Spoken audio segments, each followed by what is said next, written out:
കാസർഗോഡ് കാറടുക്ക വെള്ളികയിൽ ഓവുചാലിൽ വീണ car അച്ഛൻ തള്ളിമാറ്റാൻ ശ്രമിക്കുന്നതിനിടെ car ദേഹത്തേക്ക് മറിഞ്ഞ് 1.5 വയസ്സുകാരിയായ മകൾ മരണപ്പെട്ടു. ബള്ളികൈ സ്വദേശികളായ ഹരിദാസ് ശ്രീവിദ്യ ദമ്പതികളുടെ 1.5 വയസ്സുകാരിയായ മകൾ ഹൃദ്യനന്ദയാണ് മരണപ്പെട്ടത്. മെയിൻ റോഡിൽ നിന്ന് 100 മീറ്റർ താഴെയാണ് വീട്. വീട്ടിലേക്കെത്താൻ 50 മീറ്റർ ശേഷിക്കവേ കാർ ഓഫായി. പിന്നീടുള്ള വഴി ഇറക്കമാണ്. വെള്ളം ഒഴുക്കിവിടാൻ നിർമ്മിച്ച ഓവുചാലിൽ കാറിൻ്റെ ചക്രം പുതഞ്ഞു.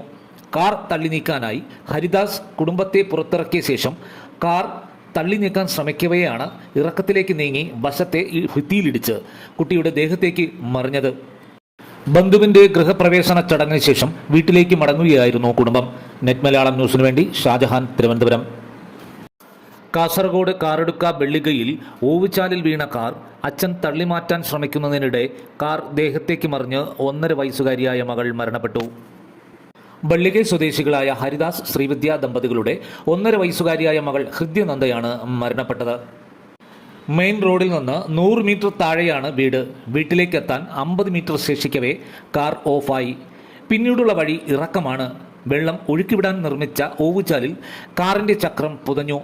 കാർ തള്ളി നീക്കാനായി ഹരിദാസ് കുടുംബത്തെ പുറത്തിറക്കിയ ശേഷം കാർ തള്ളി നീക്കാൻ ശ്രമിക്കവെയാണ് ഇറക്കത്തിലേക്ക് നീങ്ങി വശത്തെ ഭിത്തിയിലിടിച്ച് കുട്ടിയുടെ ദേഹത്തേക്ക് മറിഞ്ഞത്. ബന്ധുവിൻ്റെ ഗൃഹപ്രവേശന ചടങ്ങിന് ശേഷം വീട്ടിലേക്ക് മടങ്ങുകയായിരുന്നു കുടുംബം. നെറ്റ് മലയാളം ന്യൂസിനു വേണ്ടി ഷാജഹാൻ, തിരുവനന്തപുരം.